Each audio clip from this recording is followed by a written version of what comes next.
We are live. Good evening, good evening, good evening. It's Tuesday, you know what that means. It's time for the #1 sports podcast in the world. It's time for Sports4U. Live on YouTube, I'm John. That's Mark. Yeah. We got my man Sheed in the house, sitting in the studio. Man, Nick Freeze will be here in about 10-15, live on remote. We got a special guest here. We continuing our two-a-day series. We're going to talk some AFC and NFC South. We got a special guest. You know, you've seen him on the show before. He came on during our draft recap. We got our boy Champ in the building. What up with you, Champ? How you doing, Mr. Watts? How you doing, guys, man? Good to be back, man. Good to have you back. And joining us from the first time, representing the 504, host of the Liquor Talk podcast, my man Godfrey Williams Jr. in the MG. What up, though? What's down with y'all? I'm blessed and highly favored. How about yourselves? Same here, my brother. Glad to see you. Make sure if you're watching on YouTube, hit that subscribe button for Sports4U podcast. Like us on Facebook. But mom just put the air on, so give it a minute. Oh, how you get this? I've had it probably like 3 hours or something. So be like us on Facebook, follow us on at Sports4U podcast. You follow us on X and Instagram at Sports4U podcast. Follow me at John Watson 0984 on X and Instagram. Follow Mark on Instagram at HighOnMark and at HighOnMark1 on X. Should you tell them where they can follow you on social media? You can find me on Instagram at Arco9_Arco, like the actual Pokemon /Arco at the gas station. And then we're gonna have our guests at the end of the show or before they leave the segment reintroduce their social medias. But let's get it again. Champ, tell them where they can follow you, my brother. Undisputed GOAT on YouTube and Undisputed World Champ on TikTok. We almost up to 18,000 at this point on TikTok. Salute. And G, tell them where they can follow you at, my brother. Instagram 504_selfmade, YouTube New Orleans Finest, and at TikTok 504. All right. We're gonna go and get started. We got Sheen here. We're gonna let's start with his division. We're gonna talk AFC and NFC South here. Let's first off, we see Sheen is repping the Colts. Let's let I guess know what squads you repping today for this show. Sheen, tell them who you repping. Obviously, they can see by the shirt, but no, and let them know. Just let y'all know, it's real. I'm an Indianapolis Colts fan. Been a Colts since like the early 2000s. The days of Peyton Manning, Edgerrin James, Bob Sanders, and that's just to name a few. And Marvin Harris. Senior. Yeah, he does. That's the car wash. Champ, tell them who you repping tonight, bro. The Atlanta Falcons. The Atlanta Falcons, man. Got to go for the Atlanta Falcons, man. And G, we know the area code. You said the area code, but you gotta let them know what it is. New Orleans Saints, Jeremy. Who that nation all day, every day. Saints fan since 2000, since Jeff Blake was the quarterback. Got replaced by Aaron Brooks due to injury. Sammy Knights, Ricky Williams. You know what I'm saying? That's the team. That's dope. All right. So let's get a couple questions, then we'll get to the round. Your team? Oh, well, y'all gonna start here with my team next week. It's Marco's country. Let's go. And obviously we already previewed Mark's team. Mark, who that squad you repping? Yep, Sam Bill's Mafia. Ever since we lost 4 straight Super Bowls, you heard? And see, shout out to Bellish since she got her Sports4U t-shirt. Get your Sports4U merch. You got the graphic shirts on today. Now I don't know. Now I didn't know this dude was gonna be wearing the same shirt. That was just a total coincidence. But we have new Sports4U merch. We got the new Sports4U logo merch.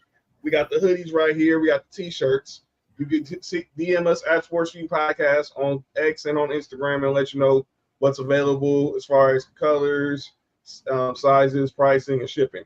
All right, I'm gonna get a question from each person on the panel. I'll start with you, Sheed. Who's your favorite coat of all time? Oh man, favorite coat of all time. Jesus Christ. I have to go with Marvin Harris Sr. Between him and like Dallas Clark. Wow, Dallas Clark. Nice. Yo, Bella, relax. All right, That Champ. Hey, G, it's wild, man. You already know, man. You in the comments, Champ knows. Champ, who's your favorite Falcon of all time, bro? It's two of them: Showtime, Primetime, Bad Moon Rising, and Deion Sanders. So got to go with those guys, man. Those guys were an integral part of my childhood, man. So to see those guys on the field back before even the Georgia Dome, back when we was in Fulton County Stadium, that was cool, man. So Showtime, Primetime, can't go wrong with Bad Moon Rising and Deion Sanders, man. Coach Prime, excuse me. All right, and then G, who's your favorite Saint of all time? My favorite New Orleans Saint of all time is Deuce McAllister. Deuce. One of the most versatile, most underrated running backs in the NFL. Put up about 4 or 5 1,000-yard seasons a year, man. Can catch out the backfield and was a bruiser.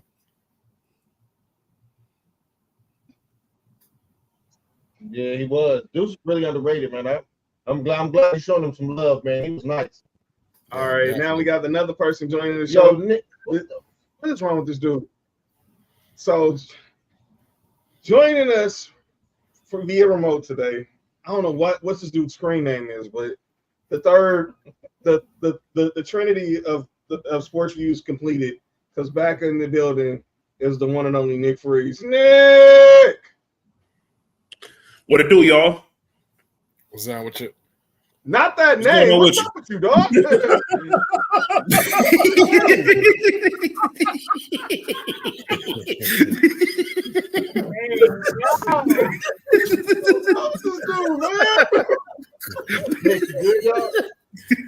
The shenanigans. Oh yeah, the shenanigans started. Woo! Lord, funny. All right, you already know we got Champ. All right, we got Champ in the house, Nick. I want to meet my man G right here representing the 504. G, nice to meet you, player. Nice to meet you too, you hear me? Most definitely. What's up, big homie? All right. By the way, Nick, we don't all let it. Nick out here just wilding. See, I know the show gonna be wild. Champ already know what's going on in the show tonight. 4 different area codes, including us being here in the West Coast. But Nick, yeah, tell them the squad. I know we're talking here about the South, but tell them the squad you repping.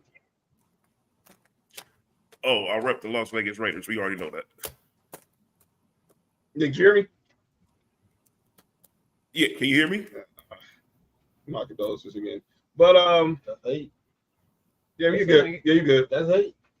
Y'all heard me? I mean, they're still trying to get that start quarterback. No, they got a quarterback That's now. even more 8. Yeah. Y'all quarterback is their quarterback now. Y'all quarterback last year is their quarterback now. Oh, okay. He's a starter. Yeah, Minshew starting. I'm sorry to hear that. Okay. I was asking all. Sorry, ain't he your quarterback though? Man, look, Minshew was I said what I said. No, I'm just talking shit though. We good. I think we're gonna be all right. We good. We'll see. All right. I mean, AR. We go with AR. I ain't mad at AR. Oh no, Anthony Richardson. Although F4, the F Florida. I'm not neither. I accidentally drafted him. He won me a gang of games. That was crazy. So, and we got a fantasy football league with all the homies. Mark accidentally drafts Anthony Richardson. They auto drafted Anthony Richardson for him. He was going crazy before he got hurt. First 4 games he goes on this run where he getting all these touchdowns, and then obviously the shoulder injury puts him out for the season. I was asking our guest Nick their favorite players from their squads of all time. So, but she said obviously his favorite Colt is Marvin Harrison and Dallas Clark. Obviously, Champ said his favorite Falcon is Deion and Andre Rison. G said his favorite Saint is Deuce McAllister. I never asked you this, man. As long as we've been doing the show, who the heck is? I'm assuming your favorite Raider. I think I know who your favorite Raider is, but just want to confirm it. Who is your favorite Raider? Bo Jackson. It ain't Bo number 2 though. It's for sure Charles Woodson. For sure, That's Charles Woodson. I didn't even want to assume, but I just assumed it. I thought he was going to say Marcus Allen. Who your favorite Bronco, John? Champ Brady? It actually is. You know what I'm saying? Representing the University of Georgia. You No, heard? Sam Bailey's my favorite Bronco, but ain't because he ain't with no damn No, Georgia. that's because he went to Georgia. No, it ain't because he went to Georgia. Because he's a knockdown corner. That's He's hate. my favorite offense. It's him did it to TD. That's him and Terrell Davis. I think I'm the only one who my favorite player isn't one of the Bills' best players. My favorite Bills player might be Eric Mose. Hey, real talk, Mark. Actually, when we was at Elko, Mark did have the Eric Mose jersey on deck. When we was at El Camino College, Mark was rocking the Eric Mose jersey. Yeah. I remember back in the Oh day, my God. before like the Colts figure, I will always say Dwight Freeney and just Greg Baptist Oh yeah. just edge rushing. No, ain't no damn Trunks, and ain't no damn Tebow. And damn sure ain't gonna be no Gator. Ain't gonna be no Tebow. No, it's the best college football team. That's where his favorite player comes from. Whoa. Look, hey, you got. Maybe number one. Hey man, let me ask this, because Marco, he on this crap already. Because I know he on this crap because Champa Bulldogs fan too. Gee, who your college squad?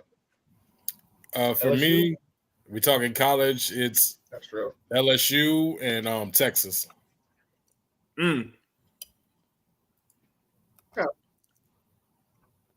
All right. We all right with him? So we got a lot of SEC representation. She, who your college squad? College, SC. Okay, so obviously it's SEC and now Big Ten. Yeah. So obviously We better SEC get our ass has whooped. Big Ten because ain't no more Pac-12. So you got Sheed and Nick who rep SC. You got Champ and Mark repping Georgia. Wait, y'all, you should have said us last. We're the best team in college. Yo, chill. My bad. And stepping into the building, he's gonna be in the VIP for a minute. My boy Trell's in the building. Trell, what up with it? So Trell's gonna be here. Another representative for the 504 tonight. Great. More PTSD walking in. Just totally thought about. Oh, I just totally thought about that. You are a coach. That is who the Saints beat in the Super Bowl. Yep. That sounds like kick out. Yeah, no, they can't do it to the fourth quarter. By the way, how y'all feel about that rule change? Right, you can't onside kick to the fourth quarter. What up, Paco? What up, Christy? I mean, That's it's also stupid bad rule. that, like, you have to announce it. So it's like it takes surprise away, but at the same time, if you're good enough to do it and announce it and get away with it, there's going to be a lot of questions that's asked for the opposite team. That's like they announced that they're doing an onside kick and you still didn't stop it. So there's that aspect of it, but it takes away from the mind games of like what we had in the past of like, okay, are they gonna do an onside kick or like, are they not? So it's just like, What up, Sam? Yo, Nick, relax. Sam, what up with it? Yo, Nick, what's wrong with you? What happened? You know, Yeah. you don't have to repeat that out loud, but yeah. When your First of all, favorite? 1, 2, 3, kid. First of all, if you go, don't even disrespect. How you could at least said X-Pac if you want to make some jokes, dog. Tupac. That would be too How you gonna obvious. say 1, 2, 3, kid? I don't think he likes being called 1, 2, 3. You could at least said He's on X-Pac throwback. or say 6, man. You didn't have to say. Nah, X-Pac You would have didn't been have to too say 1, 2, obvious. 3, kid. Come on, Nick. I had to make sure everybody knowledge was up to par. I would, dude. You talking to me? You think I don't know all that? You think I don't know all of his characters? I remember he was 1, 2, 3, kid, 6, and X-Pac. You could at least said 6. I would have caught it if nobody else would have got it. I believe I would. That's NWO days. John just like because he had the Bronco Buster. Yo, Nick, A Bronco, but Nick, what's wrong with you, dog? you say bust on a Bronco? hey, What's wrong with you, dude? yo, Shannon Sharp did. you can't be doing this now. Y'all do it later on. Oh, man. Wait to calling out names, dog. Who y'all calling it? Oscar De La Hoya. Undertaker? Yo, you gotta chill. Hey, look, Mark, you need to relax on Undertaker slander. There's no Undertaker slander. I just want y'all to know it's like 4 of them. Y'all just don't No, make it's it. not. No, okay. It's- This dude's insane, man. Okay, All right. but we're not going back to the $1 Million Man era. We're not doing that. Oh, thank you. Somebody has some sense in here. All right. But anyway, but that's good. Let's start off with the AFC, then we'll get to the NFC South. I want to also shout out my guy Mike Patton from touring of the AFC South. He wanted to be on the show, but obviously work scheduling permitted. But he gave us some notes to talk about the AFC South. So we'll go there and talk about that when we talk about each team. But let's start off with your coach. All right, you're getting Anthony Richardson back. All right. And obviously, the second year under Shane Steichen. Y'all the first team to go defense in the draft. You was here, drafting Latu from UCLA. What is the expectations to build off what was promising, but then turned into obviously it's heartbreaking unfortunately with the Richardson in his rookie year? I mean, I'll say this. Shout out to Gardner Minshew for actually stepping up to the plate. We were obviously one win away, but a failed fourth down conversion led to the Texans making their run in the playoffs. But it's what it is. Our expectation right now is definitely making an actual playoff run this time around. Obviously, the main threat that's going to be for us is going to be the Texans. I think the Jaguars, they're always going to make noise because they always make noise against us during the actual regular season, especially when we go down to Jacksonville. We always just have a problem playing in Jacksonville. Anthony Richardson, with him being healthy, him actually being back in actual peak condition, that's really what we're striving for right now. Hopefully, he'll be able to actually play for the entire season. Be a little bit more cautious when it comes to the actual be very mobile and just on the run. Just be a little bit more cautious of that. But I think overall, we'll definitely be in contendership for the top of the division. Not really worried about the Titans. Not really worried about them at all. All right. Shout out to Mike Patton in the house. Of course, from touring the AFC South. He's going to chime in the comments while he's here. He says, Alec Pierce is on his last leg in Indy. A.D. Mitchell makes him expendable if he shows up and shows out. What did you think of the pick of A.D. Mitchell from Texas in the second round, Sheed? A.D. Mitchell, my goodness, that's honestly for us, that's more versatility for the actual offense itself, another receiver. So it's that's someone that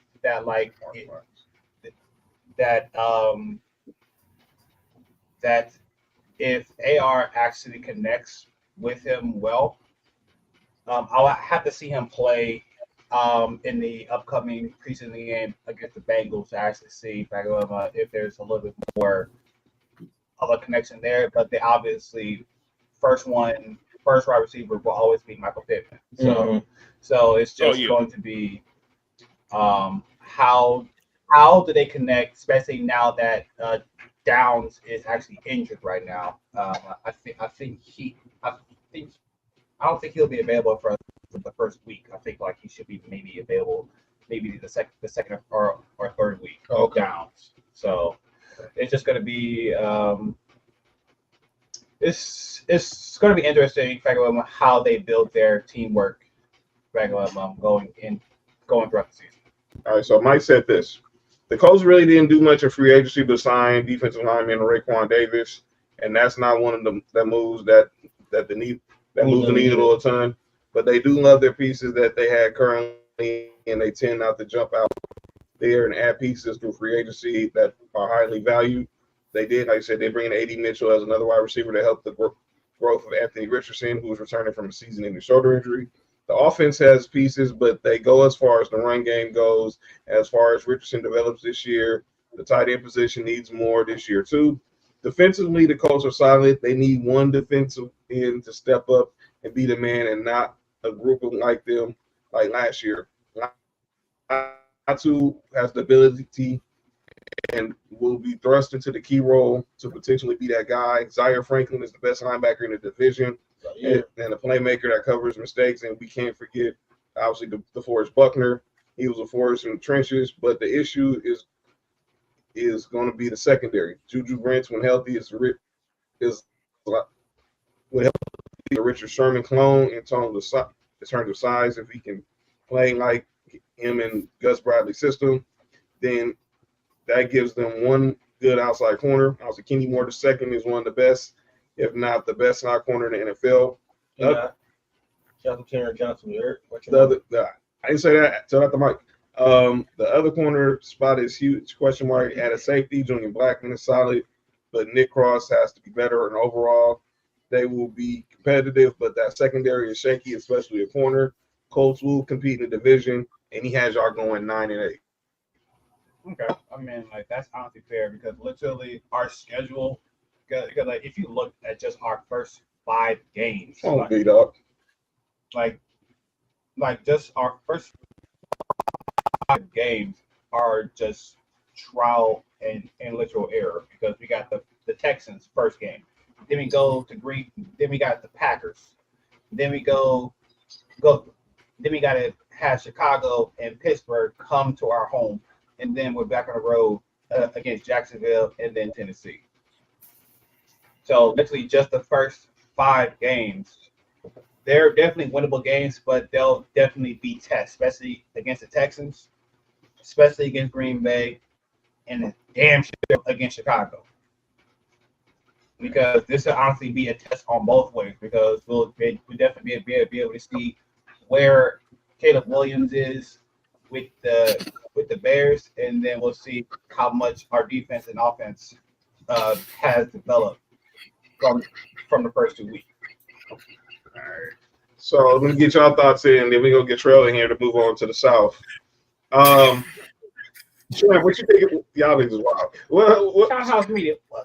Yeah. Big Power Fathers in the building. Chad, ignore the pop. Forget the Power Father, man.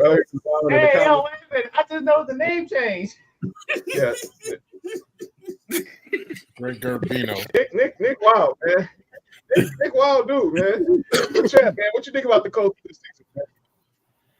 Look, this is not going to be an easy division. This can very well be another blood and gut. I like to call tough division blood and guts division. And this can be up to par with the AFC North. If you think about, the additions that Tennessee made, when you think about the additions that the Texans made, and when you think about the addition that Indy made, I think they can come second in the division. And that's right after the Texans. And the reason for that is the Texans are loaded at this point. But it's all going to depend on the right arm of Anthony Richardson at this point. We got a chance to see a snippet of what he can do, but not all of it. He only lasted like 4 games. And even then, they was just rotating them in and out. So it's going to all depend on what Anthony Richardson does. I think that this division, I think that Trevor Lawrence is going to come in last. I don't give him a chance in this division because he wasn't able to do a lot as far as, free agency goes. You lost Calvin Ridley.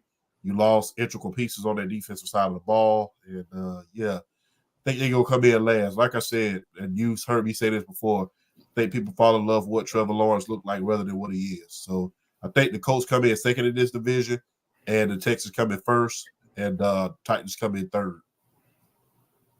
Gee, what you think about the Colts in the AFC South, bro? For me, personally, I give the Colts a chance to be like a sleeper team only because I trust Shane Steichen.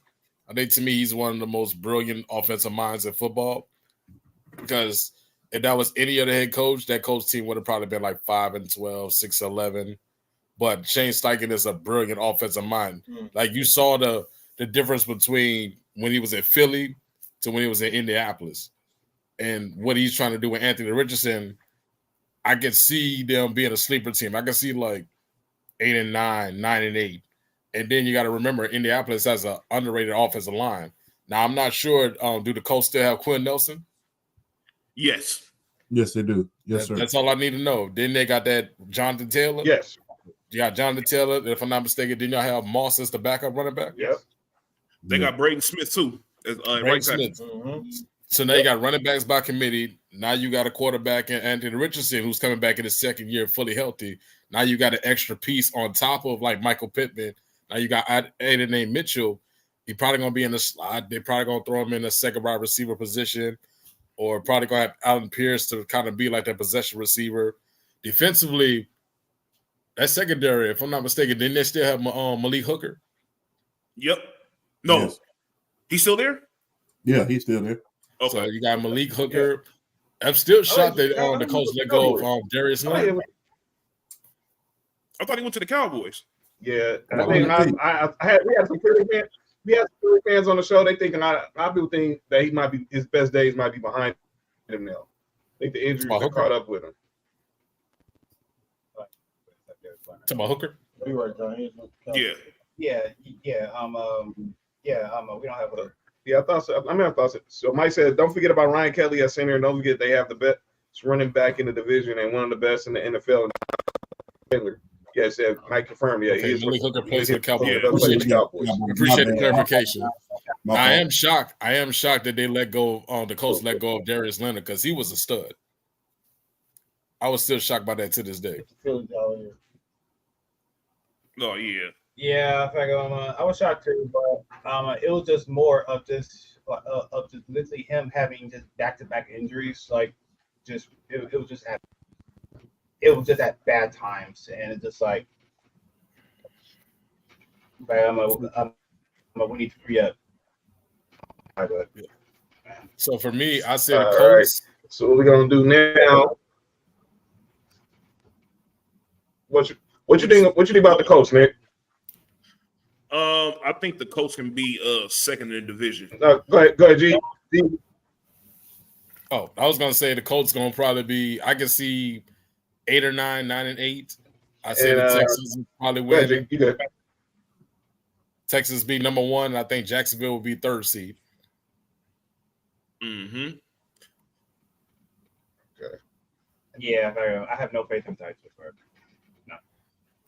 All right. So we're gonna do now. She's gonna go to the VIP. Trell's gonna enter the chat. And we're gonna shift over to the AFC South. We're gonna talk more AFC also on Friday. That was a drive. The Sports4U laundry, the Sports4U laundromat. Sports4U laundromat. Oh man, can we get injuries before the season starts, dog? Out here, but to take him out here slides. Excuse me? Huh? Crazy. Time out. Pause. All right. It's not. Wow. All right, so Trell's in the building. You see what he's repping. So let's get your introduction. That's my man, D, obviously from the 504. Go with you now. And you obviously Champ. So man, Champ from Georgia. All right.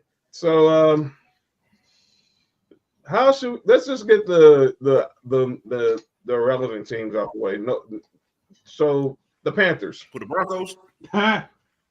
Obviously, they ended up being the worst team in the league. Bryce Young, obviously, they took him first pick last year, and they ended up being worse. Uh-oh. Big back to Hey, Terry, you got 2 504 boys. Saints fans in here. You got. Hey, Ted, I ain't wearing no Rams colors. My bad. Terry, watch out. The Rams playing next to you. Who, you? I'm not sure that's it. Sophie not here. Oh yeah. That is. That's the team-in-law. That ain't me. Team-in-law. You in the league? My bad. You Oh, no, your team-in-law is not a Hey, again, keep that. what?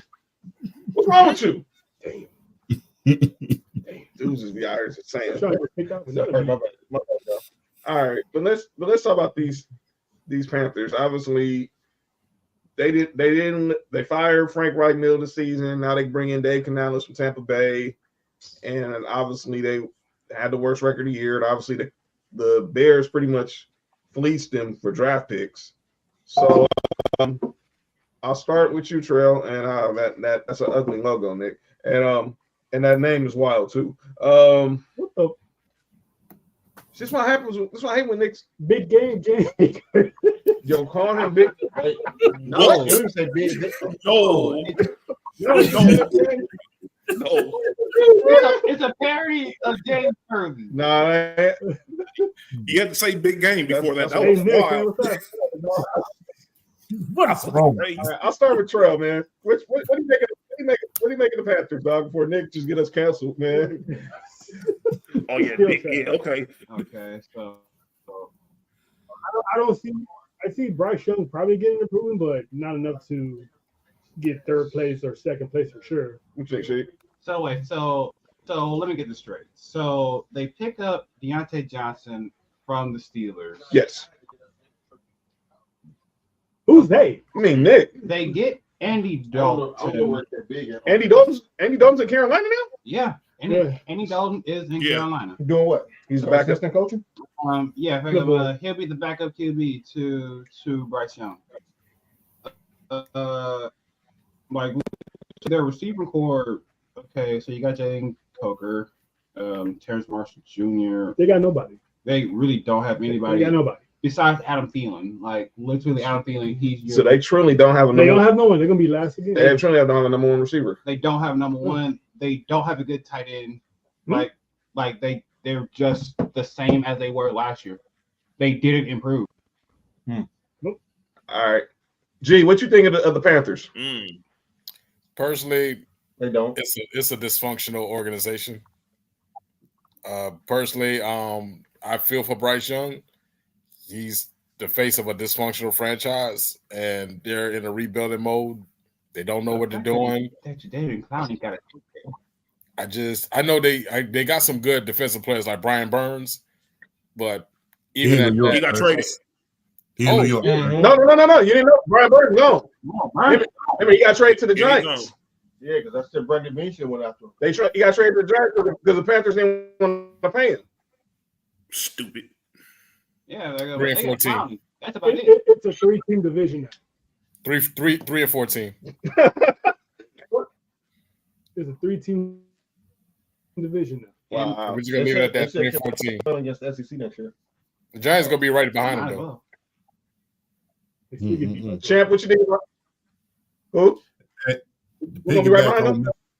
Piggybacking on what Mr. G said, I mean, that organization is very, very dysfunctional. And you would think I would have thought that, with David Tepper, with him coming from the 10-year Pittsburgh Steelers, process.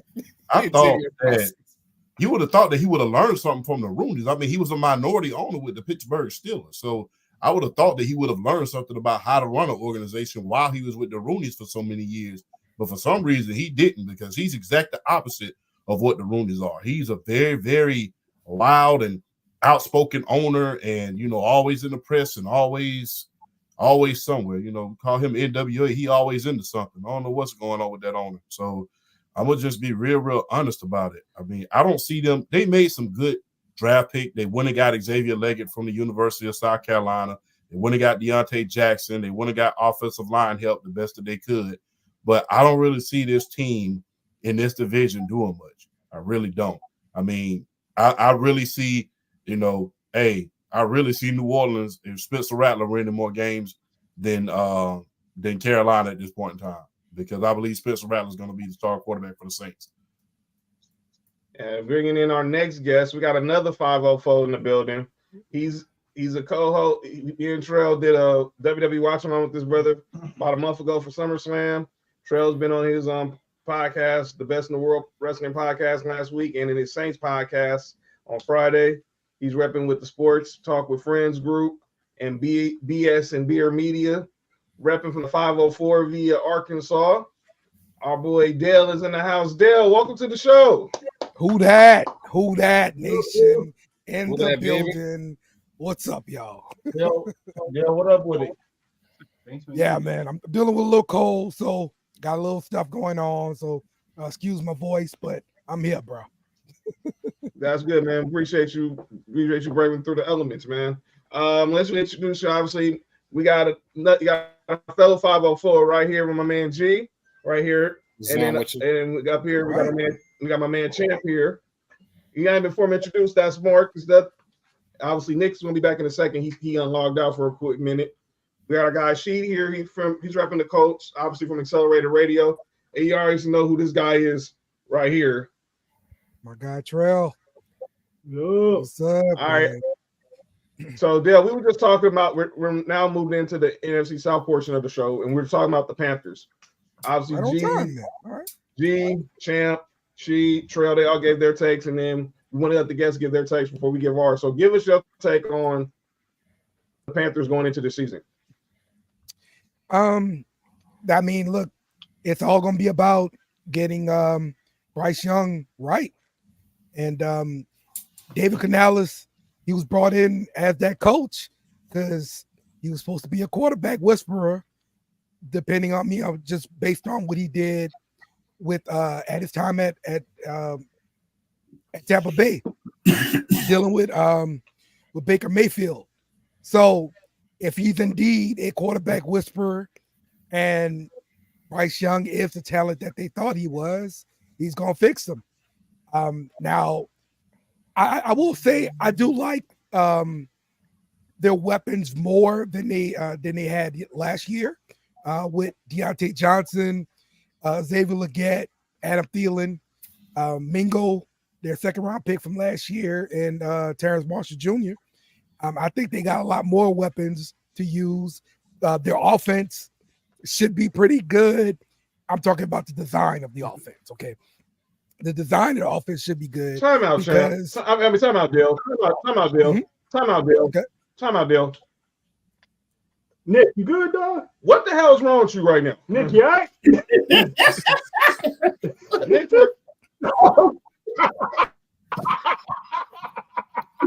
Shenanigans. oh, I didn't even see that. Shenanigans.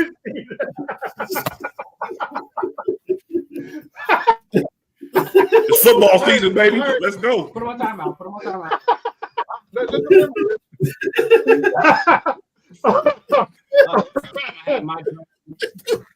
Oh, you don't get that. No, you don't get that out of my face right now, pause. What? Oh! I want to get that the rest of the show, dog. Come on, Nick. Come on, Nick. I got you, Sure, dog. dog. Shenanigans. And what the heck? Did you say? Get it out of my face. Go ahead, Dale. Give Nick please. He's a double B. Now you know you need to, what really, Nick. That ain't no better. That ain't no better. Nick out here just trying to. And Nick, you submit the one where he punched that Jordan Joe. Hey. Oh, Chris Hodge? I didn't know that existed, but okay. Oh, that was that? My fault, y'all. All right, go back. Go ahead, Dale. Continue talking about. By the way, Dale, that's Nick Free. That's Nick Freeze. That's the third of sports. Nice to meet you. This man Dale from the 504 as well, by way of Arkansas. So This is definitely. go ahead.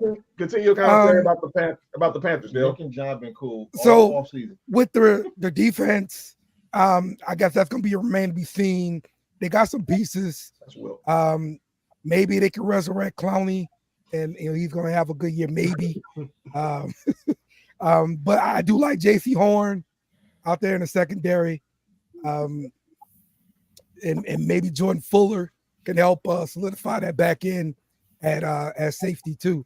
But I know they are excited about Josie Jewell, the inside linebacker that they got from Denver too. So I still think the Panthers are going to be at the bottom of the NFC South, but maybe they're going to be going in the right direction. Maybe.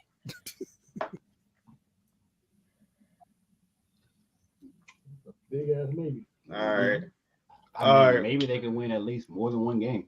Oh, they're gonna win. They're gonna win more than one. They're gonna win more than one game. Yeah. I give them 3 and 14. G said 3 and 14. Okay. Nick, what you think about the Panthers, bro? I think the Panthers, they did quite possibly the stupidest thing I've seen the teams do in the past long time. And I'm a Raiders fan. I've seen some teams do some stupid things. The thing is, the stupid thing they did was all the pieces that Bryce Young needed to be successful, they traded the year before. You got rid of DJ Moore. Mm-hmm. He needs a receiver. You get rid of McCaffrey, one of the best running backs in the league. He needs a running game. You get Miles Sanders. Come on now. Sanders don't look good in with the Eagles because of their offensive line and their system. He's looked terrible up over there with them. So I think all the pieces they needed, they were pretty much a team that was a quarterback away. And I think the first thing they did wrong was when they fired what's his name? The dude that does the 49ers DC. Oh my God, what's his name? Wilkes. Wilkes. Yeah, they never should have fired Wilkes because Right. when he That I took agree. over, Steve Wilkes. they started balling. They were Yes. balling when he took over. I agree. Mm-hmm. So, and then they got rid of him, and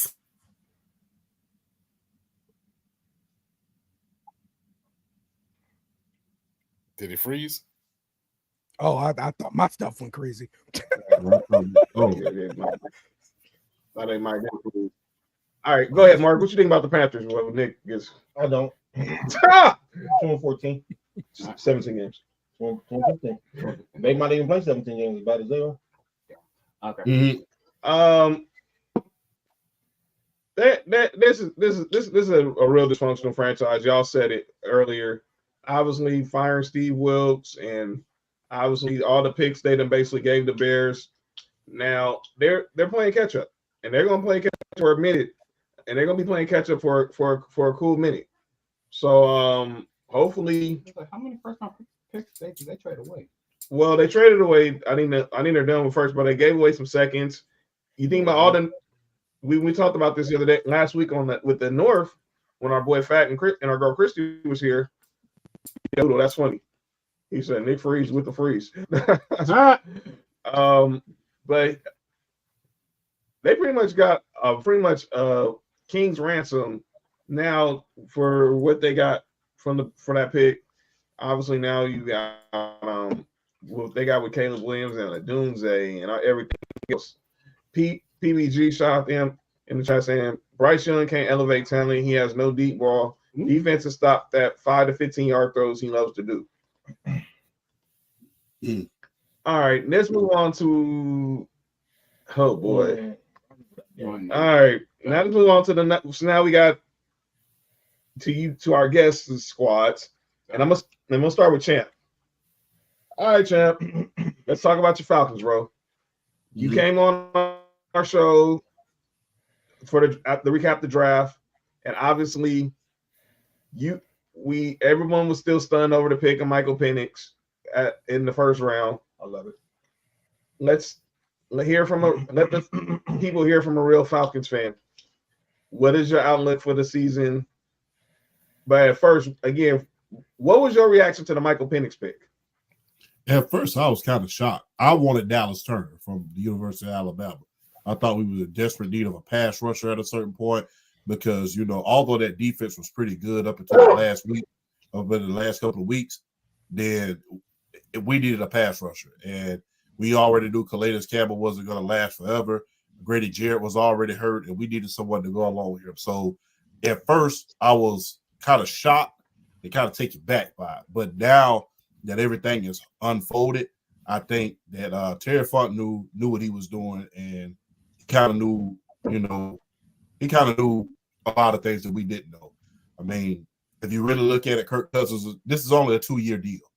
All of his contract is really front-loaded at this point, as far as, that $190 million contract. So it's just a 2-year contract. After that, we can release Kirk Cousins and we can have over $50 million in cap space. So you can best believe that is going to happen after these 2 years is over, barring if he wins the Super Bowl, which I don't see, which I'm a Falcons fan, but I'm not a delusional fan. I don't really see that happening at this point in time. So I'm just going to be realistic. Granted, we're happy to make the playoffs, but we're not going to get into this NFC talk, NFC championship talk. We're not going to get into this Super Bowl talk. We're going to be true fans to the game. So I'm just going to be real honest about it. What I'm thankful for this season is Terry Funk knew the front office took this offseason serious. We finally got somebody competent in that front office. I mean, they saw we needed a quarterback. They got not one but two. We got one for the present, one for the future. You want to got your receivers with Darnell Mooney and Rondale Moore. Hey, to go along with Drake London and Kyle Pitts, you already have arguably a top 10 duo with Tyler Aguilar and Bijan Robinson. Now you got the best safety tandem with Justin Simmons and Jesse Bates, along with AJ Terrell. Now you have Matthew Judon to go along with Grady Jarrett in the front four. The sky's the limit. But I'll say this. Let's win the division. Because, hey, people talk about all they want to about other divisions. NFC South, we play each other hard as heck. And especially when we play against the Saints. So I'm just gonna be real because I don't care how good we've been. The Saints catch us at least once, whether that be on the road or at home. I'm just gonna get credit where credit is due. Because I'll never forget, the season we went to the Super Bowl. Only team that really got us those 2 out of 6 games was the Saints. So we got to watch them very, very closely because they know us like the back of their hand. Just gonna be real. Got to give the real team flowers. But I think welcome for getting your coach fired though. Yes, I thank you for getting him fired. I am forever grateful. I'm going to send y'all a big old ball of crystal when I get some more money. Because I am. Hey, we'll take some to 48. Man, and the thing was, look, and I hate to go off topic. He's stirred up a lot after the game. You notice wasn't nobody upset with him, right? The players didn't care. They knew he was out there. They packed his bag before he even tied his shoes to go into the locker room. So thank you, New Orleans Saints. I don't say thank you a lot because y'all are the rivals, but guess what? Thank you for getting Arthur Smith the crap up out of Atlanta because, man, I was so sick of him. Anyway, but, also I got to give you a gift. You made us trade Desmond Ritter as well because we all know he couldn't pass gas if you fed him beans all night. So, we got that quarterback out here. You got 2 of those guys up out of there, and you allowed us to get a new regime in there. So, hey, man, I'm gonna give my flowers to the Saints. Thank you. But look, the sky's the limit. I'm not gonna be a delusional fan, man. We'll win a division. We're gonna give up at least 2 or 3 within the division. Outside of the division, the sky's the limit. I don't think right now we can compete with the big 3. That's San Francisco, Detroit, and the Eagles at this point in time. It remains to be seen what happens on the field, but I don't think we're up to par with San Francisco. I don't think we can beat San Francisco, especially if we have to go out there to Levi Stadium. I'm just going to be very, very honest. I think division title, division playoffs. I think that's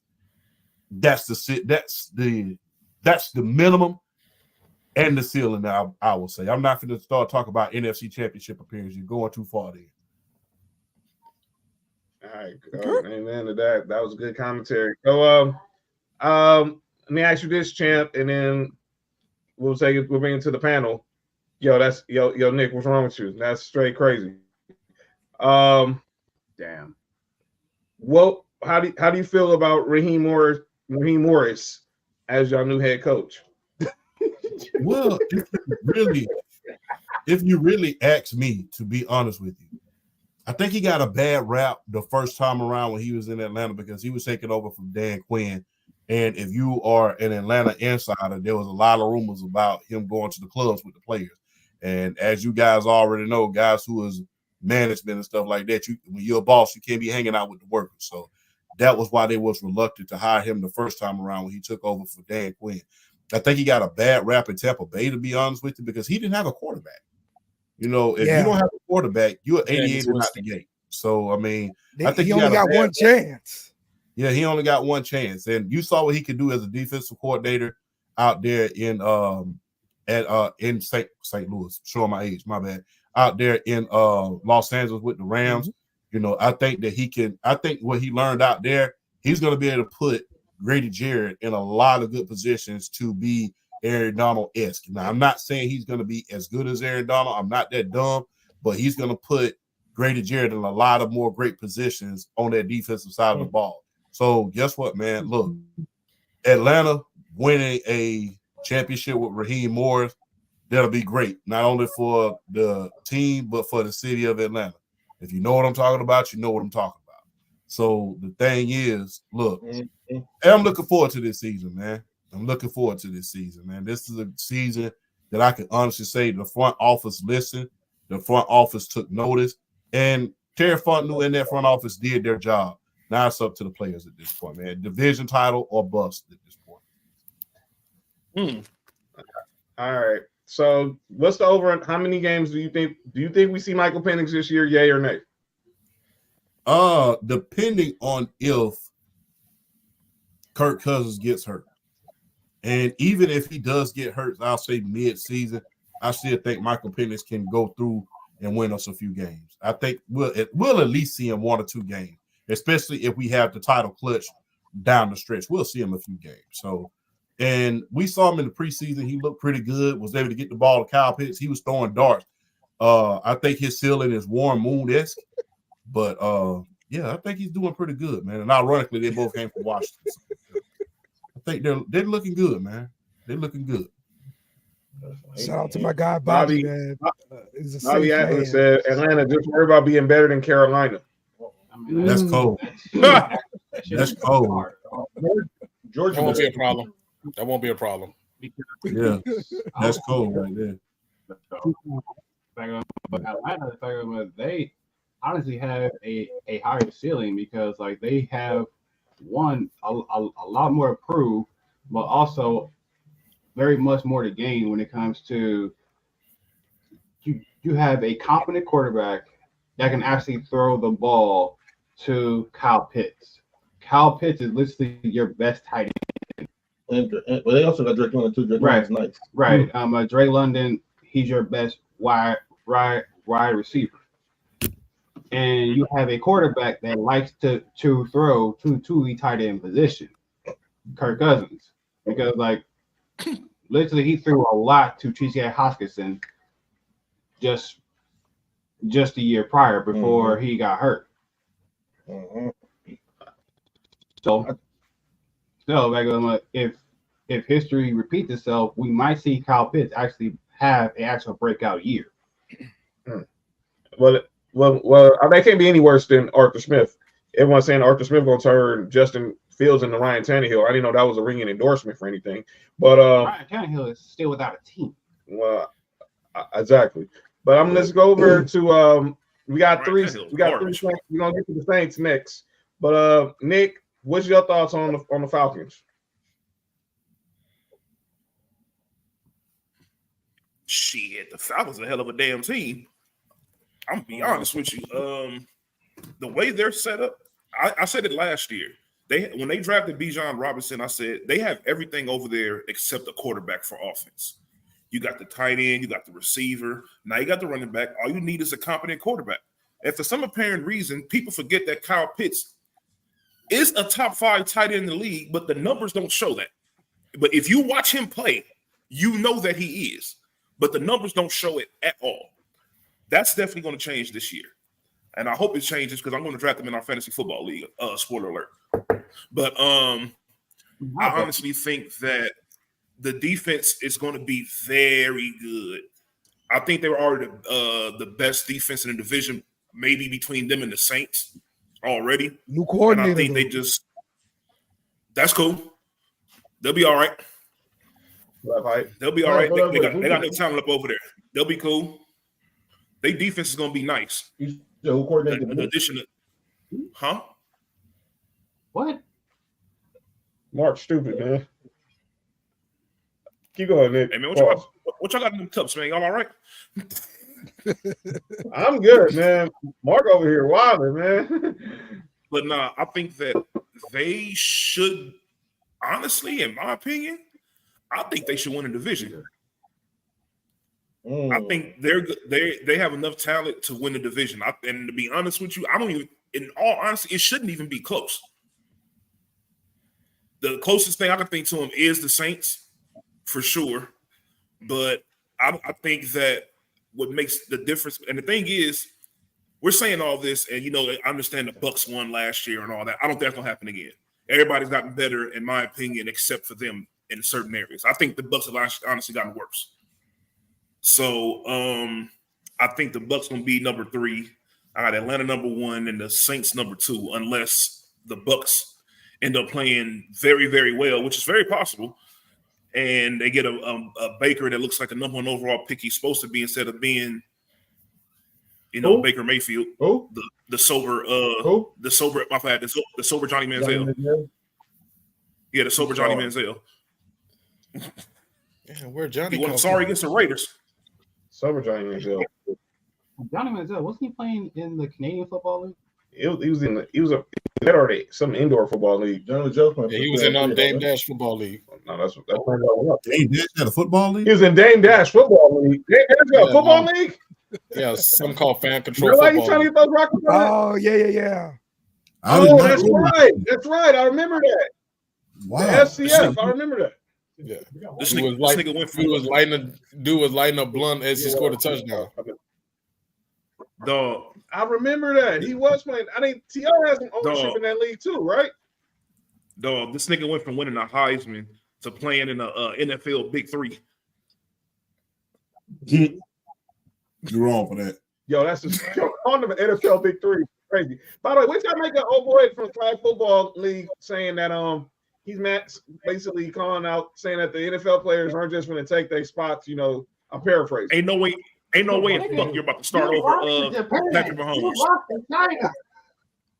Watch they do. Man, sit your ass down and get ready for Mahomes to take your spot. Dog, there's no way that any of these flag football guys are going to play over these NFL dudes. There's not a chance in hell. I don't give a damn if you the Peyton Manning or Tom Brady of quarterbacking in the freaking league. You're not about to beat them. You're not about to know. Yeah, it sounds about right. Shout out to Dale. Dale just posted the odds for the who's winning for the NFC South. The Falcons are favored I swapped the Bucks and the Saints for sure. All right, let's go to the Saints. All right, G, I'll start with you. How do you feel about your boys going into this season? Obviously, year 2 of the Derek Carr experience. Hey, she closer for sure. Year 2 of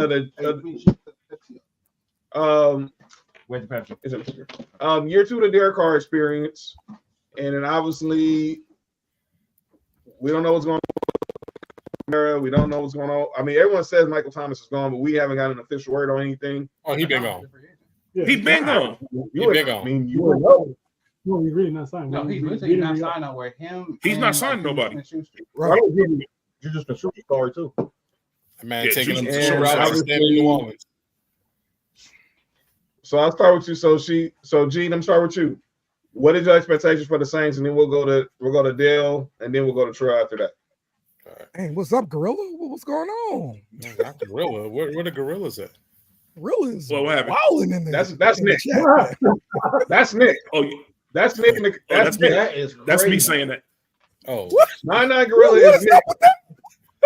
the Gorillas. 9-9 the Gorillas. Look, Man, you played the y'all second don't know. preseason game. No. You see, y'all don't know. I've been saying the same thing about Spencer Rattler for a long time, and I have not changed my stance. Me personally, I'll say this. As long as Dennis Allen's head coach, I'm always be conflicted by it. The talent's there. Me personally, I feel like we're in a rebuild mode, but we're in the right direction. Like I like that pickup of Kool-Aid McKinstry from Alabama. I like that we picked up an offensive lineman, Talise Fuaga. Even though we lost to the Niners in the preseason year, the smartest thing we did, and I'm glad we caught on to this, we actually moved Trevor Penning to the right tackle because he was horrible on the left side. Yes. He was god awful. And then, prayers out to Ryan Ramchick. I think he's about to have an early retirement. His knees are shot. So, me personally, I feel like Derek Carr is just a bridge quarterback. He's not bad, but he doesn't make things any better. So, the good thing we did was we picked up Chase Young. He's going to be a big help to Cam Jordan. My Achilles heel for my Saints is going to be health and that interior line, especially when it comes to that run defense. Like we get eaten up every time in the inside. I trust our linebacker core. DeMar Davis to me is top 3 linebacker in the league. I'm just going to leave it at that. And then the secondary, Marshawn Lattimore, Paulson Adebo. We got McKinstry. We got Honey Badger and Alontae Taylor, who's like a gem. Like he's a lockdown corner. He can play the inside. He can play to the outside. Overall, based on the schedule, if Derek Carr just does his job, I don't need him to be perfect, especially with that new offensive coordinator, Clint Kubiak from San Francisco. I can see us going 10-7, playing for a wild card. But if it gets to the point where Dennis Allen takes too much control, we're going 6-11. Well, Dennis Allen definitely ain't getting involved with the offense. So he know better. He understands where his strengths lie on the defensive side of the ball. And I think he went out and hired this coordinator with the thought of hey, this is the guy that's going to just run the offense, and I'll leave him alone. Let him do what he's going to do. And listen, after this last preseason game, I feel a lot better about the offense. The first game was terrible. The offensive line was like trash, pinning. Yeah. I could throw him under the bus. Throw him under that Rita. Yeah, man. Like seriously, it was bad. I actually did a little video here for the Saints before this last preseason game. If I could play this real quick, it's like a minute long. It says you got to let me, I guess, put it on the screen, I guess. Shit, it starts like all you need is a minute. Oh, there you go. Oh, no. All right, go ahead. Guys, we know what you want. Big busts. What the hell is this? Call us at 976-BUST. 976. What the heck? Oh yeah. Nah, Where you can meet Busty Foskey, Shake it, baby. Busty Penning, he has big boobs. Busty Young, Oh my god. Busty Saldivari, Shake it, baby. Busty Miller. Oh yeah. Nah, Call us. Operators are standing by. Yo, I can't believe what the hell I just watched. I'll Just subscribe. You've seen it all. I'll subscribe. It's something Knicks Hey, Saints fans, they gotta ask yo, y'all made Nick leak. Y'all made Nick leak. What was that? Hold on, let me say something. Hey, what's I would going on? love for us to get Devontae Adams. In a perfect world, I would love that. Nice. Yeah. Hey, Mr. Dale, let me ask you something. Like you've been a Saints fan for a while. Who's better? Who's the better defensive player in franchise history? Cam Jordan or Pat Swilling? It's Cam. Cam got the longevity, man. Cam been with the Saints forever, bro. He hold all the records. So it's Cam. I mean, Pat was nice though. He's got a son in the NFL too. Oh, for real? Yeah, Pat Swilling's got a son in the NFL now. I didn't know that. Man. I'll pick it back off Dale. The only person I'm putting above Cam Jordan is Ricky Jackson. I was just about to ask that. I was about to say, well, the best one is Ricky Jackson. So Yeah, man. I don't know who Ricky Jackson is. But yeah, I Y'all was. know who Ricky Jackson is? Oh yeah, man. Oh, Dome Patrol. Dome Patrol, baby. Dome Patrol. That's linebacker core history. Exactly. Yo, AC Yeah, I was a little AC said, upset. what's our OnlyFans? Yo, AC said, what's our OnlyFans? Wow. 976 busted. 976 bucks, baby. Yep. But yeah, it was a great linebacker RB core, Von Jackson man, and Sam Mills. for sure. ain't Dome But Patrol name a porno? Hmm? Dome Patrol, what is that? What? that's what they. That's what they call call the Saints linebacker corps. What do you say? Yeah. Oh, my fault, dog. No, the Dome Patrol. That's what they call the Oh, I Dome thought Patrol. I thought it was. You in there? No, Yeah, not that Dome uh, Patrol, nigga. Relax, dog. What, early 90s, Oh, I dog. want to say late 80s, early 90s. late 80s. Late Yeah. 80s, early 90s. I think the only linebacker core that holds the candle to that core is that San Francisco linebacker core in the early 2010s. I think that one holds a candle to him, and maybe Lawrence Taylor's line. But other than that, I mean, they would have had at least a little offense back then. They would have won at least a Super Bowl back then, because that defense with Jim Mora, I mean, that was nightmares, man. Sam Mills. I mean, half of them. I mean, that's the only linebacker core that I can really say all of them deserve to be in the Hall of Fame. All of them. So, Yo, if it wasn't for Joe Montana's behind, we would have been won a playoff game. I mean, Damn y'all had Joe Billy Joe Montana. Oliver as y'all quarterback, though. No. You got to remember back in the day, it was the NFC West. We weren't in the South.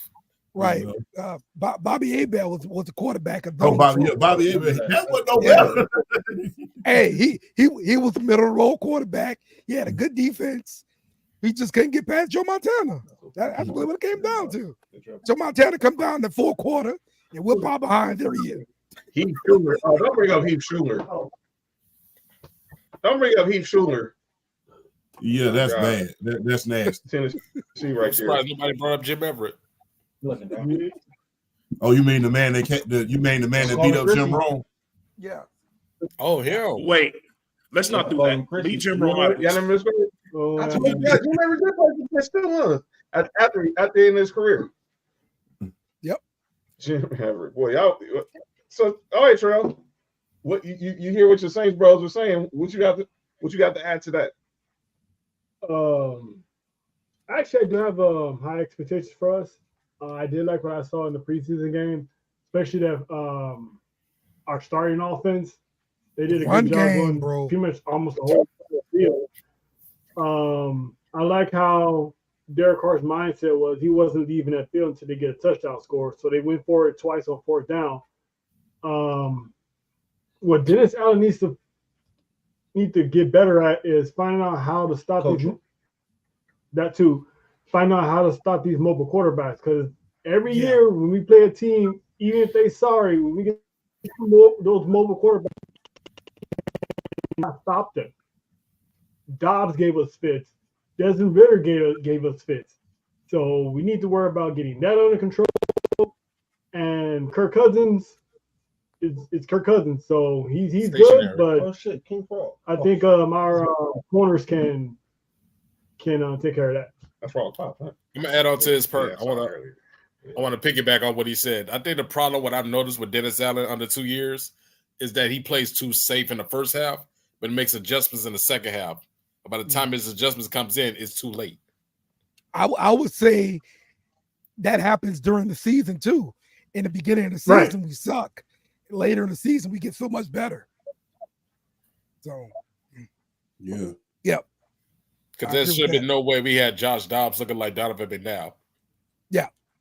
Y'all wasn't the only team that had that happen. It didn't happen again in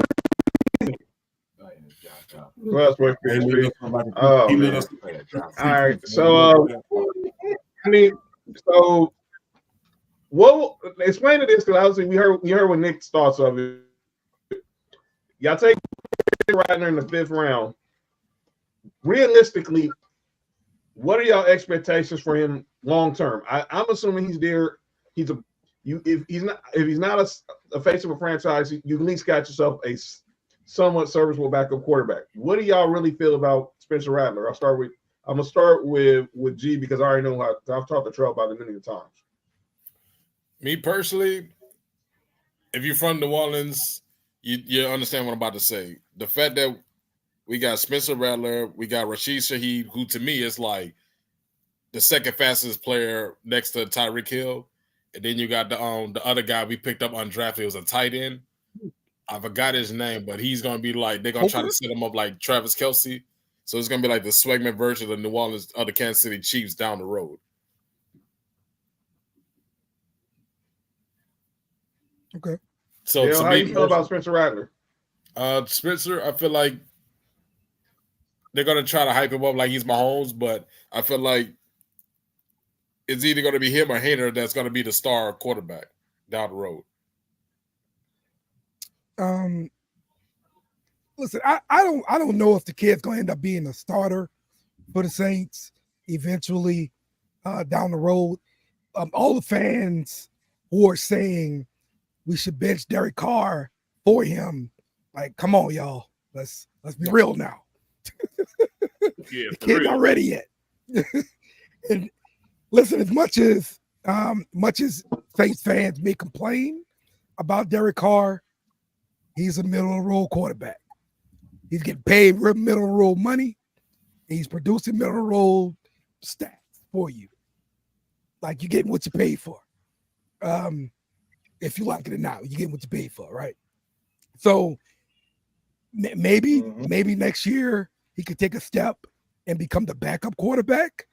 But right now, I see Jake Haener being a backup quarterback for this year, and I'm not comfortable putting him in if Derek Carr gets hurt because they're young quarterbacks. This is the second year, so he's gonna get creamed out there. And just looking at his preseason play, he's real inconsistent. He can have some really good throws, and then he have a clunker. So that's what you expect from young people, though. They have to get better. And to piggyback on what Dale said, the pickup of Spencer Rattler was more of a Mickey Loomis move because if you remember, while Sean Payton was coaching, he wanted Patrick Mahomes. So this is all like coming back, I guess, full circle, if you want to say it. Mm-hmm. I mean, in fairness, let me answer this. He'll do a good job. He'll do a better job than Dennis Allen. Wait, who? If Sean Payton was there with Spencer Rattler right now, I have a hell of a lot more faith in it because I don't really trust the head coach. That's the only problem I really have with the Saints at this point in time. Yeah. It's the head coach. Like 2 seasons. Because it's just like it's crazy. Hey, champ. Yes, sir. Y'all want to know if y'all want to know the real opinion of Sean Payton, tune in next Tuesday. I tune in. I don't know the real opinion of Sean Payton. Tune in next Tuesday. Nick know what it is. Nick and Mark know what it is, but yeah, I can give you a preview. It ain't no difference between Sean Payton and Mike McCarthy. Y'all want to know the real deal about Sean Payton? Y'all tune in next Tuesday night at 6:30. When we talk AFC and NFC West. But my thing with Spencer Rattler, and obviously Spencer Rattler gives me nightmares as a Tennessee fan. Because that one game, let him know. He played like trash the whole year in South Carolina.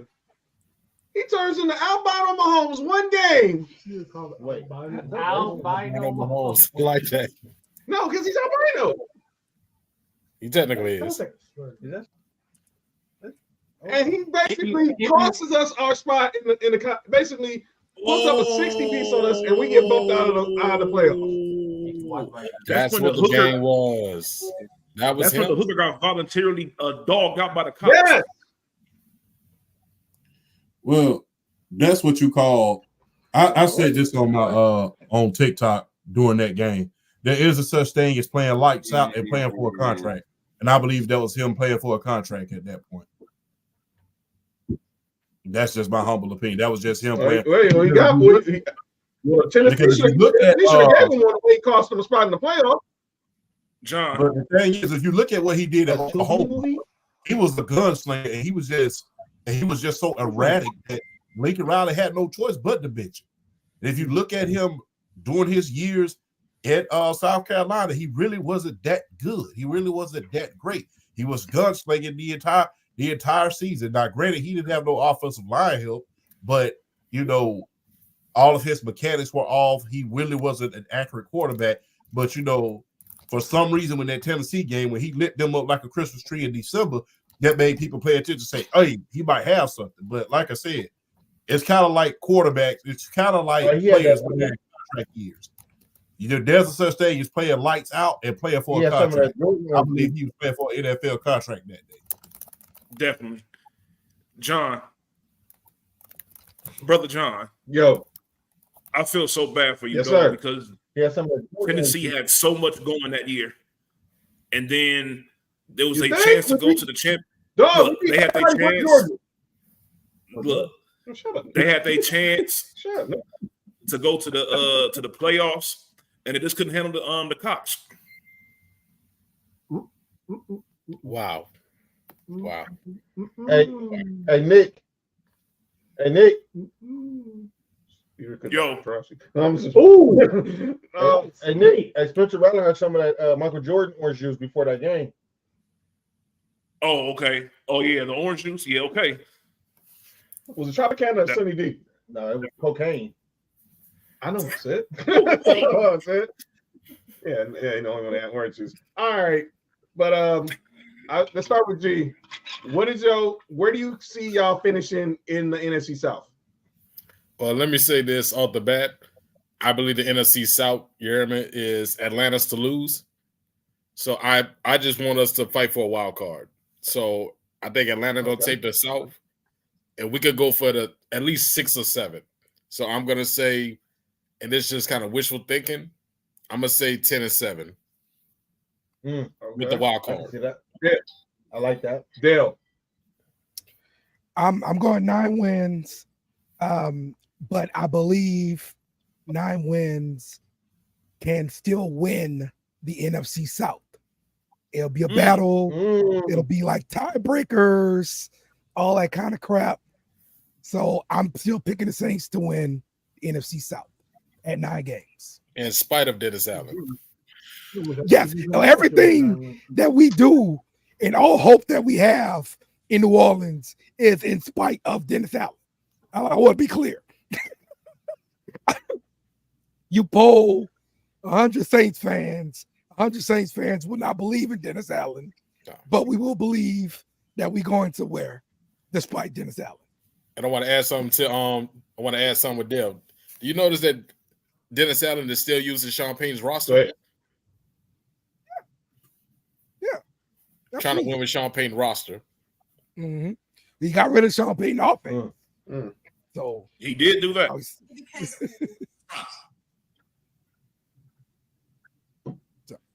All right, Trell, what about you? I'm gonna piggyback what they're saying about it's a 10. I do believe we can get 10 wins, but I wouldn't be surprised with 9. I'm probably the only one that believes that division is pretty much wide open, because with the exception, because I believe it's a 3-team division now, because Carolina's not even a factor. So I'm not gonna, as much as I don't see Tampa winning it, I'm not gonna act like they're not good, because they pretty much surprised me last year how good they wound up being. So I feel like it's a 3-team race to the division. I think we can get it, but Atlanta will pose as the biggest threat, because as the jokes we always have with Kirk Cousins and his agent, when Kirk Cousins goes on a roll, he can be a very, very tough quarterback to defend. So I do give Atlanta their credit, because they've always been like the toughest team in the division. So I think it's more likely going to come down between the Saints and the Falcons for that division. So it might come down to a tiebreaker, but I do have at least getting like a wild card spot, if anything. So it's basically a playoff or bust at this point. I'm not even worried about championships. I'm not worrying about the NFC title. Let's just get to the first round, win that first round, and go from there. Because I feel like Dennis Allen right now is on the hot seat, because he's been there long enough. You got a whole new coaching staff. There shouldn't be any more excuses on why we can't go to the playoffs. All right. Let's talk about the team who won the division last season in the Tampa Bay Buccaneers. Go ahead. Real quick, kind of a poll around the room. Who's the best quarterback in the NFC South? I gotta say Baker. Baker. So I gotta say Baker. Baker Mayfield, Bryce Young, and Kirk Cousins. It's Kirk O'Chains easily. By default, it's Kirk Cousins. Baker Mayfield. The question is who's number 2?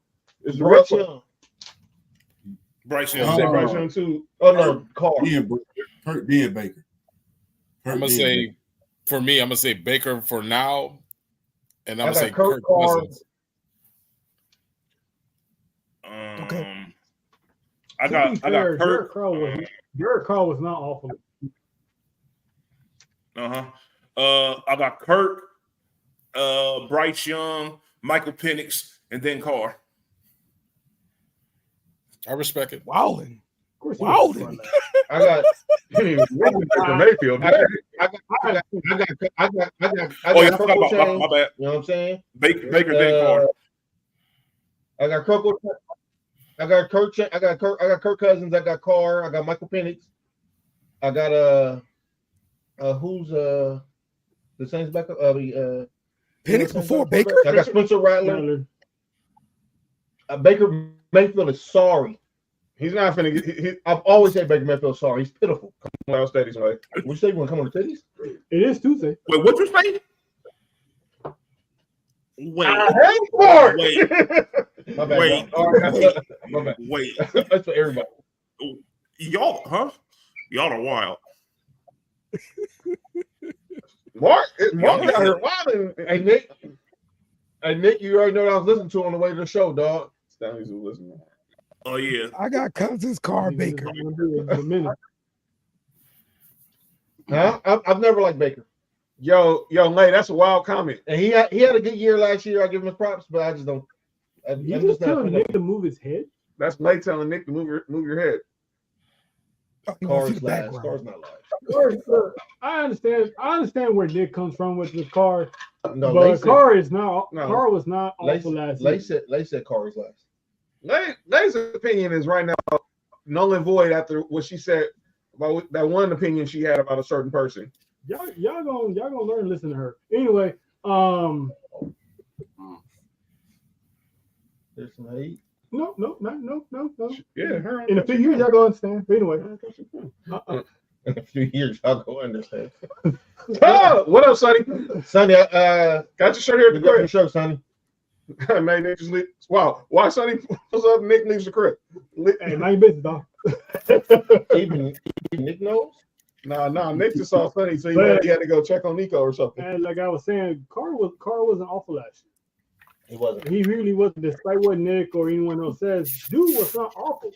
I mean, he managed to get us a 9-8 season. His interception ratio wasn't even high; it's pretty low. I think G's the one who said it, where he's not gonna hurt nothing, but he's not really gonna be the reason why y'all win.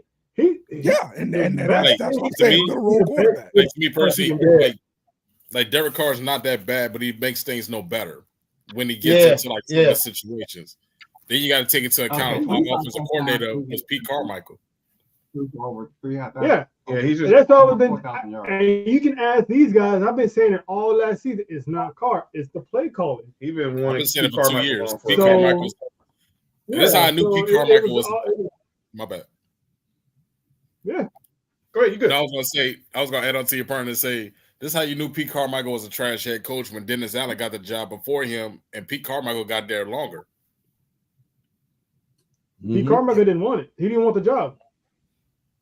Not qualified. He didn't want the head coaching job. That's how Dennis Allen got the spot, because he didn't want the job. Let's move on to the team that won the division. That's wild. Yeah, wow. The Buccaneers, obviously, and Mike Patton said that Carr is going to be Carr. He ain't it. He's going to be the best quarterback he could be, like Eli was. Eli wasn't the best quarterback when they won the Super Bowl. He was mid. By the way, you guys think Eli gets in first ballot in the Hall of Fame? Obviously. I say yes. Yes, the reason is because you can't write the criteria for the Hall of Fame is this. Can the history of the NFL be written without you? You can't write it.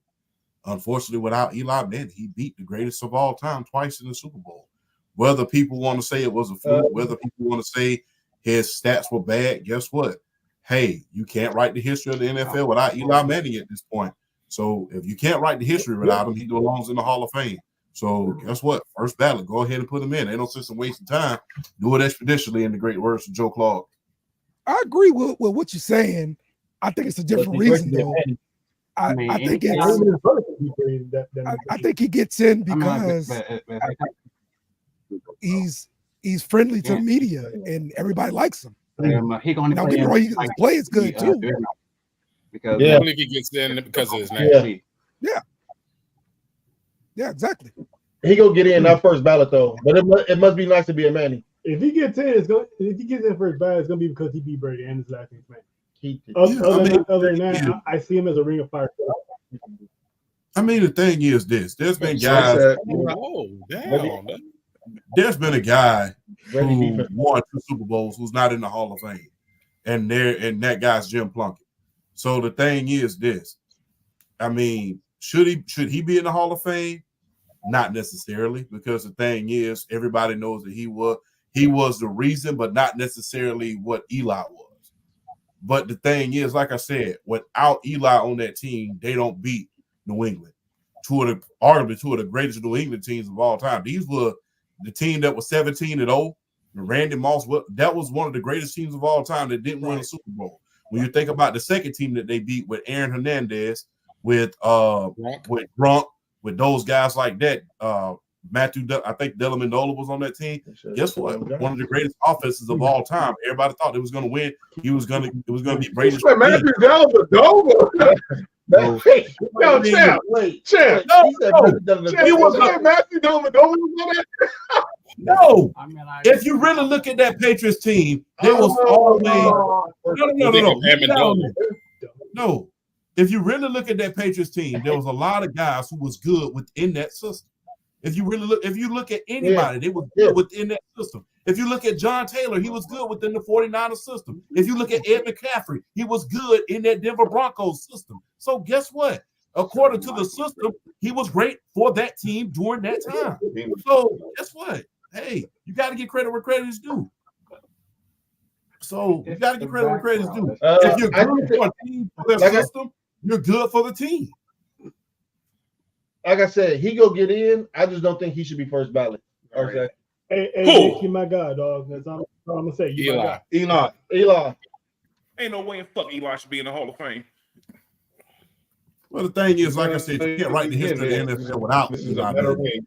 People can get mad about it all they want to. You can't write the history of the NFL without. I mean, now if this was another particular Hall of Fame, then you know, hey, you can kick guys out of Hall of Fame who the writers don't necessarily like or who the fans don't necessarily like. Shout out to the Baseball Hall of Fame. But the thing is this: if you cannot write, when you mention the NFL, you got to say Eli Manning. Because he beat. You have to. That's the only reason why. That's the only reason why. Because of Tom Brady. Because of Tom Brady. That's again. Regardless, you have to mention it. Just like you have to. Just like when you mention the Cowboys of the 90s, you have to mention Troy. When you mention Superman, you got to talk about Kryptonite, right? Exactly. So guess what? There are certain guys who we may not like as Hall of Famers, but guess what? When you talk about the NFL, you have to mention them in the Hall of Fame. A lot of people will say Otto Graham because he didn't play in the Super Bowl era, but nevertheless, he got So guess what? If you cannot write the history of the NFL without this person, he belongs in the Hall of Fame. What was so crazy, I want to add on to what Champ said. It's so crazy that the Giants win the Super Bowl when they let go of Tiki Barber. Yeah, they won the Super Bowl. Mike said, "I'm on the University of Tennessee. Can't like T. Martin want to take that." Hey, no, you're not. No, you're not. T. Martin won us a natty, Mike. No, you're not. But hey man, that team was stacked, by the way. Because I know y'all beat us. I mean, that team had Fearless Price, Jamal Lewis. Team had a little bit of everybody on that team. That '98 Tennessee Volunteers team. That team was loaded. But yeah, man, you gotta. Hey, I don't understand why he keeps talking. I mean, New York didn't even mess with him like that. I'm just being real. New York didn't even mess with him like that. Yeah, Al Wilson on that team as well. No. Yeah, Al Wilson was on that team. So yeah, that team was stacked. But yeah, I don't understand why. But if you really look at it, you know, nobody Cincinnati the year after they moved. Yeah, but nobody Tiki, but when the got rid of Aaron one was Joseph Dodge. I know Giants fans are now because of the way Daniel Jones is playing. Yeah, they play the same. Yeah, but they probably do. They live twins. I mean, you forgot Eli ended this. They play the same. It's just Eli had a better running game. Hey, who y'all think the Giants want right now? Eli or Daniel Jones? Eli. I'll take Tommy DeVito over. Hey, if you really look at the Giants throughout their history, the best quarterback that they had, I forget the guy who played back in the 60s, as far as talent was concerned. But the thing is, when you look at the Super Bowl runs, those quarterbacks never had superior talent. When you think about the Giants Super Bowl run, you think about that 86 team, you think about Lawrence Taylor, you don't really think about Phil Sims. When you think about the 90 Super Bowl, you don't really think about Jeff Hostetler. You think about Otis Anderson and that defense. When you really look at it, although he beat Tom Brady, when you look at that 07 Giants team, you have to think about that defensive line, because if you see the jump they got off of that Patriots line, it's flat out amazing. There was a point where Brady said himself, I thought they was stepping offside at one point, and I started complaining to the player until I saw it on the screen. So you got to mention that defensive line as well. So, but like I said, man, quarterback, you're going to get a lot of the blame for stuff that you didn't do, and you're going to get a lot of blame for the stuff that the team did do. So guess what, man? Go ahead and put them in the Hall of Fame. Hey, I mean, I'm just being real, man. People always give them a knock them for. I agree. Yeah, people always knock them for being, oh yeah, it's good to be a Manning, but if you really look at it, they're not even the best family in the football history as far as the families in football is concerned. It's the Matthews family because they spanned several generations. Matthews? Yes. Clay Matthews, Bruce Matthews, then his son played, then it's generation after generation. So Clay they like family got 3 Hall of Famers. Yeah, they like the hearts of the NFL. So yeah, the only reason why the only reason why Peyton and Eli and that family get so much adulation is because they're Matthews are the Honowies of the NFL. Yeah. So, you said it Honowies in the NFL. Because the lineage. The Matthews, you say the Matthews are the bloodline for the bloodline? Yeah. Yeah. It's an actual bloodline. Bruce was the offensive lineman for the Titans.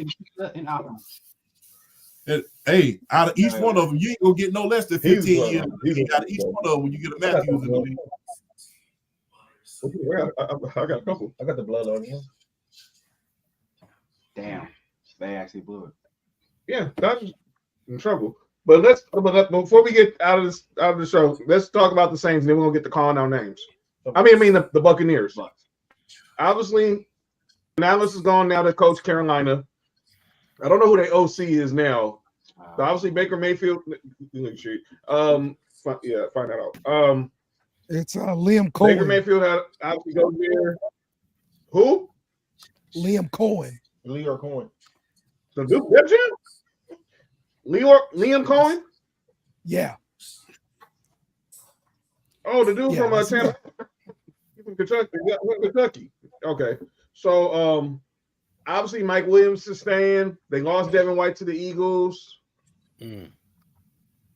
How do y'all think about the prospects of the Bucks trying to go back-to-back in this division? I'll start with you, champ. I don't like it. It's not very good. I think that I'm gonna just be real. The reason why Baker was able to win that division, and like I said, I'm always gonna give my opponents and everybody credit where credit's due, is because the Saints faltered down the stretch, and we faltered down the stretch. It was really clearly about the luck of the draw, because the thing is, if the Saints would have won those last 2 games, which was outside of us, I would say, because they beat the brakes off us. So the thing is, if they would have won those last couple of games right before they got to us, the Saints was a shoe-in order to win that division. But the thing is, hey, they fell into a little bit of a slump because of Dennis Allen, of course, and they was not able to win that division. And if you really want to be honest with you, that division was pretty much tied up until the last couple of games. And so Nick, get that dude off the screen, dog. So you got to think about it was just about the luck of the draw. Did he play good in the playoffs against the Lions and early in the playoff and against the Philadelphia Eagles? Yes, he did. But the thing is, how this division is now, I don't think that they're going to be able to repeat like they did. Like I said, that division was pretty much neck and neck until the last couple of games of the season. And guess what? It's just we couldn't finish the job off, and the Saints couldn't finish the job off. And guess what? They was able to get in. Yeah. All right, G. What you think about the Buccaneers' chance of trying to repeat? If I'm not mistaken, didn't they win back-to-back with Baker as the starting quarterback? Yes. Yeah. Because they won 2 more with Tom Brady. I think 2 or 3 more with Tom Brady winning the division. Personally, realizing that they lost Devin White, who was like him and Shaq Barrett was that anchor for that Tampa defense. I believe that Antoine Winfield is going to have a Pro Bowl year. I think Tampa's success is going to burrow down to Baker Mayfield, because I think the problem was the Falcons and the Saints had their issues. They had their weaknesses, and Tampa had the experience enough to capitalize on it. now that everybody in the division outside of Carolina is getting better, you hear me? I think Baker Mayfield's going to get exposed because now they're going to have him do more. What is expected of him? We know Mike Evans going to ball out. Mike Evans going to get 1,000-yard season. We know that Charles Godwin, he's going to do his thing. He probably get you about 800 for the season. But outside of them two, who else does Tampa have? You're going to have to rely on Baker Mayfield to be that number one overall pick. So I think it's going to end up, long story short, I think Tampa will falter to like third seed in the division. All right. Dale? So they probably have I think they got the best receiving core in the NFC South with Godwin and Mike Evans, along with the guy like Trey Palmer, young guy, Cade Otton, pretty okay. But it remains to be seen if David Canales was actually the guy that fixed Baker Mayfield, and he's a pumpkin without him. So I'm interested to see what's going to happen with that. The defense, I think it's going to take a step back, losing White at linebacker. Their pass rushers, they lost those guys too. So they're going to be banking on some young talent, trying to come through, fill up those roles. So yeah, I think Tampa takes a step back to third in the division. Trell? I never seen Baker Mayfield have more than one good season. Usually he has one good season and he degresses after that. So I don't see him having a repeated performance in this next coming season. I see both Atlanta and our defense more keen on Baker Mayfield, forcing Baker Mayfield to try to be what he was in Cleveland before he got started there. So he's gonna have a tough hill to climb in that division. So it's not even gonna be close. All right. So Baker Mayfield better than Jameis Winston? Nope. No. Even though Only Jameis, Winston's problem was the interception. 30 for 30. That was it. He had bad mechanics. That was James' problem. He had bad mechanics. He had a strong arm, but the footwork and that mechanics was terrible. Yeah, footwork and just ability to just read the actual defense. It's like you throwing interceptions in places where like you shouldn't be throwing it. All right. We're gonna get to our final segment. What happened to the Tampa Bay fans? We don't know. I know two people who are Tampa Bay fans. This guy, I can't find none, dog. I literally can't find none. Mark's brother is a diehard Tampa Bay fan. His brothers are die, and one of the deacons in my church. And the only people I know who are Tampa Bay fans ever. My uncle is a Tampa Bay fan. Most of them left when Brady left. He do his karate class on Tuesdays. So I'm gonna give you guys some final words for your squads. Then we'll get to calling out names. Champ, give the Falcons some final parting words before we get to our final segment of the show. Hey, the front office did their job. Now, in the great words of the great Bill Belichick, do your freaking job. Go out there, let's win some games. Hey, you ain't got no excuse now. You got all the pieces. So go out there and perform.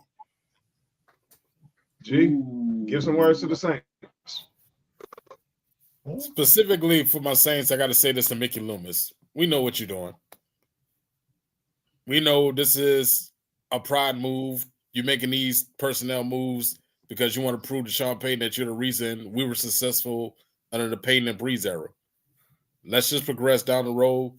Let's build a bright future with this Saints roster. All I care about is progression down the road. And Dennis Allen, you got one job. Stay out the way and let Clint Kubiak do his job, and let's move forward. Who that nation, baby? So basically, Mick Loomis is Jerry Krause. Yes.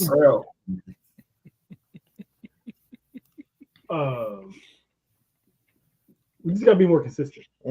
That's the main thing right there. We can't start off slow. We can't start off being behind the 8 ball every time we just like start off strong, start off hot. Man. Hey man, you good? Me? Yeah, and also like they said, like Dennis Allen, just worry about the defense, focus on stopping the run, because that was one of our biggest problems last year. Get better with that. Stop the run. Stop the mobile quarterbacks, because that's also been our biggest Achilles heel. But we can't stop these guys that can run. And to the fans out there that keep saying that Spencer Rattler should start, did y'all not watch preseason? The kid ain't ready yet. We have Carr. Like, just stick with that. He has a lot to prove himself. So just be more consistent. That's the theme of the season is consistency. All right. She give final words to the coach. The only thing that I can say for the coach is that y'all been doing a fantastic job of protecting our quarterbacks since Andrew Luck. So we just need to stick to that. We just need to make sure Anthony Richardson stays healthy. We're in a 3-team race in our division where we have a legitimate shot. We just got to play smart ball, play our type of football, make sure Jonathan Taylor gets his touches, and our defense stays solid. That's all we need. Your owner needs to shut up. Yeah, that's a. You almost caught our running back. All right, so Yes, he did. So, gentlemen, this is Taylor's still here. This is the final segment of the show. It's often imitated, never duplicate. Our boy Dudley's favorite segment. This is called calling out names. You get to call out someone in the sports world or anything for something they said or did that you totally disagreed with. We'll let you go ahead and air this your frustrations out with that situation right here on this final segment before we head out. So I'm gonna lead it off. I have two people I'm calling out names. All right, I'm gonna start the first one. I'm calling out Carmelo Anthony. Oh no, not this. You took mine. Carmelo Anthony on his podcast said he wouldn't trade any of his gold medals to be an NBA champion.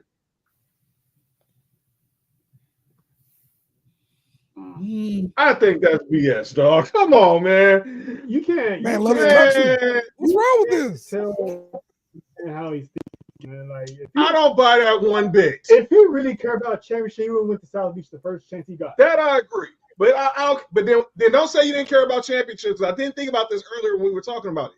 Why the heck did you force your way to OKC to try to ring chase with Paul George and Russ? Yeah, I said that. Was he older? Because he was really after the year he re-signed. Like, it was only like 2-3 years after he re-signed with the Knicks. Yeah, but I digress. But I don't buy that one bit. I know Russ said the same thing about not really winning championships. Russ said he was fine without winning the ring. That's because he wanted to win a ring playing point guard. But I don't buy that one bit on Melo. I'm sorry. Melo could be looking back at his life, but like, I got gold medal somehow. Well, now he is because next stop for him in Springfield. So what could Carmelo say? Yeah, have a chance to win. As long as he's not a point. I mean, he said that he wouldn't trade his 3 gold medals for one NBA championship. I know that. Yeah. Well, I feel you. I feel what you're saying, but what I'm asking is, what else could he say? He didn't win any championships, and if he was smart business wise, he should have told that Denver front office, because at that time, Denver had a roster like Kenyon Martin, J.R. Smith, Chauncey Billups, him. If he would have just told him, look, keep everybody here, we're gonna make this run, at least give it like 2 years. We can put this roster together, no rebuilds, nothing. Because the only team that was standing their way was the Lakers. OKC was on a come up. Then there was San Antonio. Yeah. Offensively, they were snipers. I mean, Kobe said the same thing. God rest his soul. When he lost his first NBA Finals by himself, they asked him what means more. They asked him, "Hey, what means more to you, a championship or the gold medal?" He said the gold medal. So, I mean, I think it was a case of good statement, bad messenger, because I believe that if someone else had said that, they would have been more respected. But the thing is, guess what, man?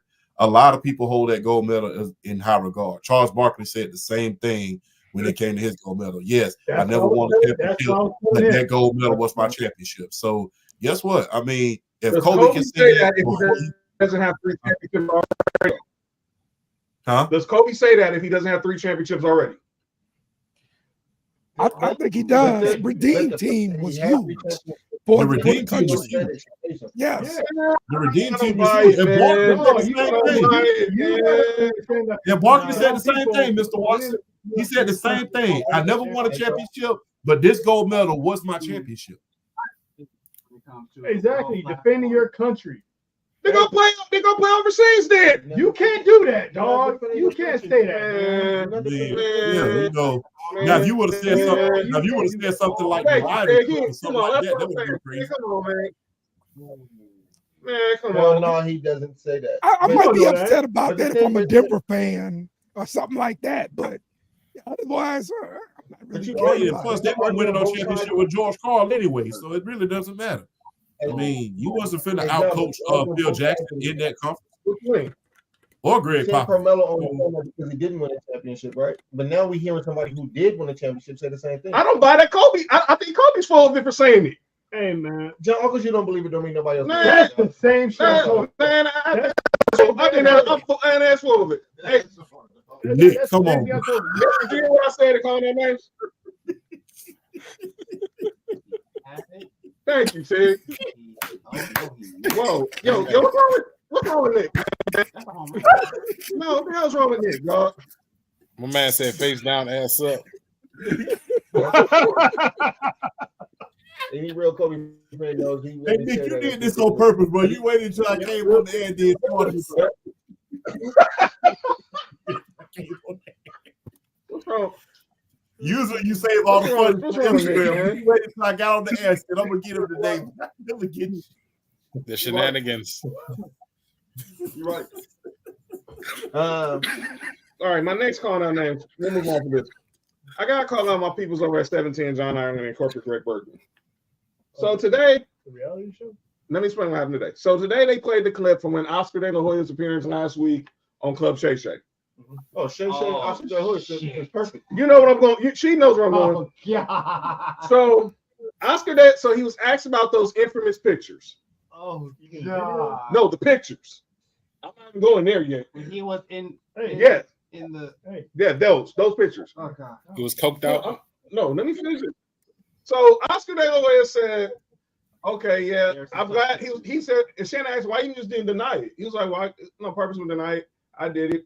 And if you ask them, man, they probably put on females' clothes and they probably just they I was the one that got caught. And Shannon was like, "I don't know about all that, Oscar, because I." Basically, Oscar De La Hoya is saying, basically condoning men. It was okay for men to basically cross dress.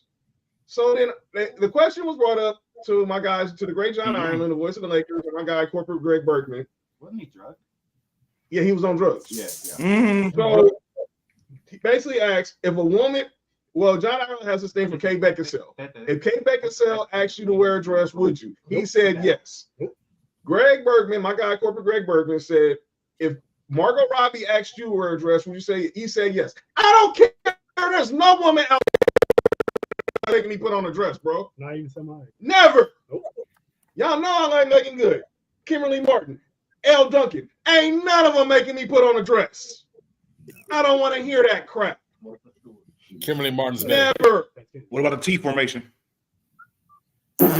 Shut up. Shut up, man. man. Wait.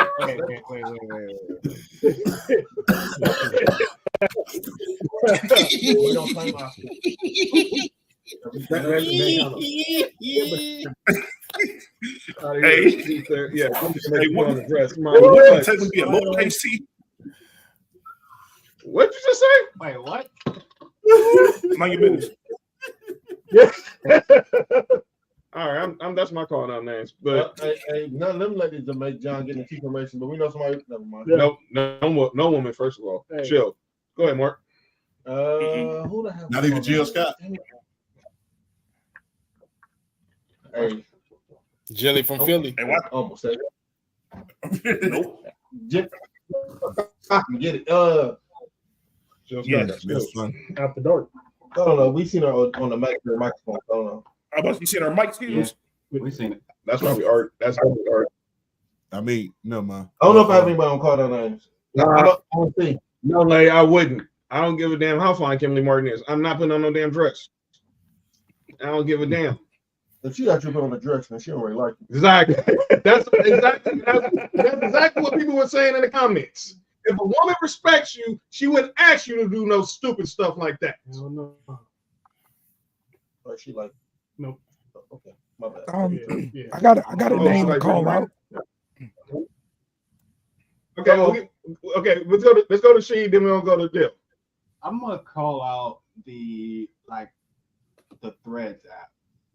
Huh? On like some of the like bullshit Threads. Like it's an actual like extra app on Instagram where like some people be asking like the dumbest fucking questions just for quote unquote engagement. And it's just like, why the hell is this shit on my feed? Get this shit off my feed. Y'all asking some dumbass questions, trying to make a dumbass remark. Sorry, Threads got a foot fetish. Threads got a foot fetish, and then they talking about Threads talking about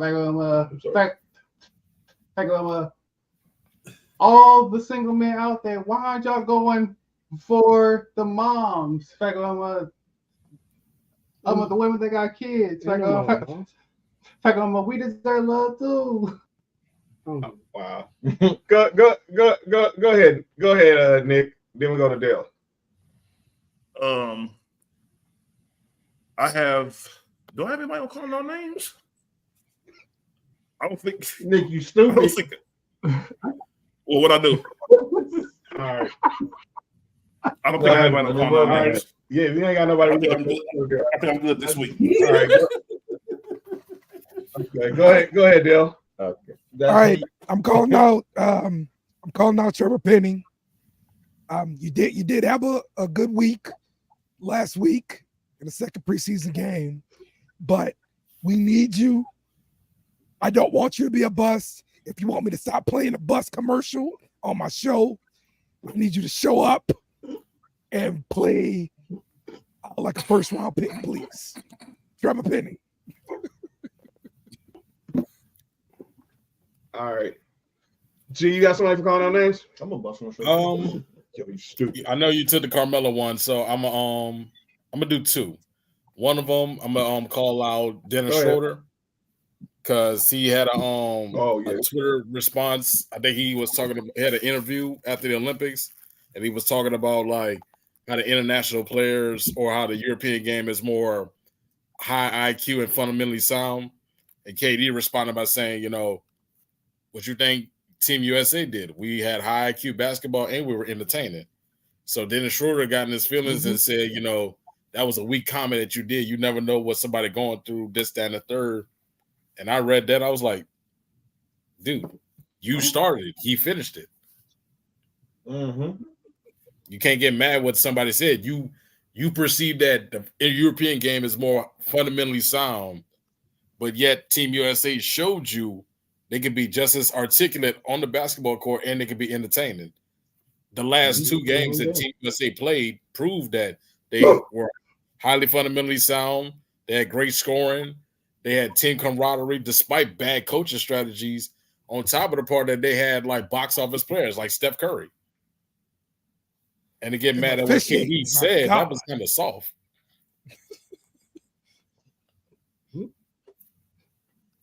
All right. What was soft? Relax. All right. Go ahead, champ. Look, I normally don't do this, but look, I'm calling out the internet. The entire internet. Please stop talking about Simone Biles and let her be great. Right. Please stop talking about Simone Biles and let her be great. Because the only can't show to on the Bears sideline in Packers gear. As gangster as it was. As gangster as it was, you gotta be smarter than that. She's still on business. Wait. She's still on business. So, I want to call out one more. So you know she was on the sidelines, you know, for her, her husband plays for the Bears now, right? She showed up, but she showed no. Well, she only had the Packers gear because he played for the Packers last year. He played for the Packers. He played for the Packers last year. That's why she had it on. she showed up. And I'm not mistaken, that game was at Soldier Field, right? Yes. Yeah. This is it was customized, though. Roger. It was a customized jacket. Customized You got a for him. customized package. Yeah, And Nick, but stop relax. talking about Simone Biles. I mean, it's getting old, man. It's like stop. I mean, it's just like I'm talking about. This is a whole shot to the whole internet. Stop talking about Simone Biles, man. She played her dues. She did a lot of great things. Let her be great in And every congrats to her. aspect. Congrats to her pregnancy. Yeah. So stop. Let her be great. What? Yeah, she Wait, what? Yeah, She she announced that pregnant? when she announced her retirement because she was pregnant. Oh, okay. Oh, I wow. didn't hear this. Hold on, you That's talking crazy. about? That should have been breaking No, news. Simone You Biles. did, see? I didn't hear Yo, that. did y'all watch Hard Knocks last week? Where I Simone watched Hard Knocks Biles, this season, but Simone Biles like destroyed her husband in a rope climbing contest. Destroyed him. That's how she got. yo, what is wrong with you? I'm not surprised. I mean, she's I didn't know she was pregnant. Salute to her pregnancy, but she's still out of pocket for wearing the Green Bay jacket on the Bears side. No, that pregnancy rumor wasn't Want to true. call out bro. one more thing? Go ahead, G. I know, but like, And this for the wrestling fans. I want to call out AEW for thinking they're competing with WWE. okay, I understand that. Well, I don't know why they even think that. On the patchwork yet. Hold on. You calling out AEW for what? I'm calling out AEW for thinking they actually can compete with WWE right now. Nah. Basically, the numbers last week was 666,666, the mark of the beast. All right. Bella said Trump confirmed it. Trump confirmed what? He got all That's her shopping. Or Hulk Hogan talking about Kamala Harris? Hey, they were in Trump. I still got calling them. Go ahead, Trell. Who you got for calling out names? I still got the Olympics for still Mark, those. you need to go to jail. No, she didn't have to No. give it. Oh, no, come on. She did. She's not pregnant. She gave it back to him. Yeah, she had to give it back. Okay. Yeah. That's stupid. I would have, man. So she got ass. Just So just because of that error. So she got ass. I don't know. Mm-hmm. That's crazy. You mailed You said all right. And ladies and gentlemen, that's calling out names. All right, we're gonna get up out of here. So Friday we're gonna talk more about the AFC South. Let me thank my man Mike Patton for sending me some notes about the AFC South. I'll talk about those on Friday. But thank She for coming here to talk about the Colts. Trell, Dale, G for talking about the we Saints, appreciate all you guys. and Champ for talking about the Falcons. If you want to Appreciate miss the any invite. of this episode, you can go back and watch it on YouTube, Facebook, and X at Sports4U Podcast. So make sure you like, share, and subscribe. Why are they throwing nuts in them when they hit the home run? Those are policies. Form of a nut. You crazy. Hey, chill. I mean, the only Yeah, shout out to Nick said shout out to Angel Reese's Pieces. By the way, I want to talk about this on Friday. This whole debate where about WNBA Rookie of the Year. We'll definitely talk about on Friday. Okay, but Go Tigers. For WNBA, it's 2 texts away from being suspended. Cool. Did y'all talk about De'Arca Hamby suing? Yeah, we're gonna talk about that on Friday too. And yeah, that's crazy. That's for Friday. And then people saying that Kaden Clark is going to be MVP. I'm like, Try to get him. No. Asia Wilson said what? Asia Wilson, Brianna Stewart. Asia Wilson said there's nobody else. Right, they're literally. She was. Prove that. She said there's She could nobody probably else. get Rookie of the Year, but like not. Oh, what? Was that why she was in the South Beach and Bronx? I mean, All right. Asia Wilson's teammate Cooper also showed up to the. Shout out to Watts right there. Is it? Cynthia Cooper. Eastside. But goddamn, France was literally a 303. So follow me. Foot in the line. Follow me at John Watson 0984 on X and Instagram. Follow Mark on Instagram at High on Mark and High Mark One on High on Mark on Instagram at High Mark One on X. Follow Nick on X and Instagram at 99gorilla. Follow Trell on X and Instagram at Money_Ice. She, tell them where they can follow you. You can follow me on Instagram at Arcanine_Arco. Hold on. Champ, tell them where they can follow you, brother. Undisputed World Champ on TikTok. Undisputed GOAT Podcast aired tomorrow at 9 Eastern Standard Time. And World Champ _2.0 on Instagram. Thank y'all for having me once again. I appreciate it. I call y'all the best in the West for a reason. Oh, appreciate you, champ. G, tell them where they can follow you, brother. They can find me once again, Instagram 504R_selfmade, YouTube New Orleans Finest, and on TikTok 504. And Dale. On X, you can follow me at Lil Dice 504. Follow our shows at BS and Beer Media on YouTube. We're doing fantasy football, Saints, wrestling, everything. Okay, that's what we're doing. College football tomorrow. Doing some college football tomorrow. Well, yeah, I saw that in the chat. I'll talk about that. Yeah. So definitely, we'll be back on Friday to talk some more AFC South. We'll talk some WNBA, and this was a great night. Thank y'all again for joining us for our NFC South, AFC South 2-a-days, which will continue on Friday. Next week, we're going to talk about the West. We'll close it out with the West. And a week from tonight, the Sports4U mock draft will be live on Sports4U. So if you're in the Sports4U Fantasy Football League, set your reminders now. 7:00 Pacific time. We're gonna make these picks and form out our squads and everything. This has been another classic episode 315 of Sports4U. I'm John. That's Mark. Yeah. That's Nick Freeze. What it do? That's Trell. Yup. That's She, the undisputed world champ, New Orleans finest, my man Dale, and we are out. See y'all next time. Peace. And shout out to the fourth